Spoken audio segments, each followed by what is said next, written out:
আসুন, যেহেতু আমরা বলি যে আমরা আমাদের সকল ক্ষমতার উৎস জনগণ, যদি সত্যি আমরা এটা বিশ্বাস করে থাকি তাহলে আমাদেরকে সেভাবেই আজকে থেকে চলতে হবে।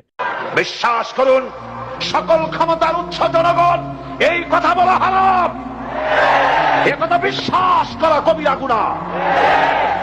সকল ক্ষমতার উৎস জনগণ, এই কথা আপনাদের বলে ওই সব ধুরন্ধর রাজনীতিবিদরা আপনাদের ভোট নেওয়ার জন্য আপনাদেরকে পাম দিয়া ডানলপ টায়ার বানায়। সব ক্ষমতার উৎসকে নাকি জনগণ? আমরা কিন্তু এটাই শিখি, এদেশে আমাদেরকে রাষ্ট্রীয় ভাবে শিখানো হয়, এটা রাষ্ট্রীয় কুফুরি। সকল ক্ষমতার উৎস জনগণ নয়, সকল ক্ষমতার উৎসকে, উনি ক্ষমতার উৎস, তিনি ক্ষমতাশীল, মহা ক্ষমতাধর। সারা দেশে যারা এই বিশ্বাসে আছেন ক্ষমতার উৎস জনগণ, আপনার নামাজ, রোজা, হজ, দান, সাদগা সব মাঠে মারা যাচ্ছে। যারা বিশ্বাস করেন ক্ষমতার উৎস জনগণ, তারা এই বিশ্বাস থেকে বেরিয়ে আসেন, নয়তো আপনি মুশরিক হয়ে মারা যাচ্ছেন। সকল ক্ষমতার উৎস আল্লাহ তাআলা, এই কথা মানতেই হবে।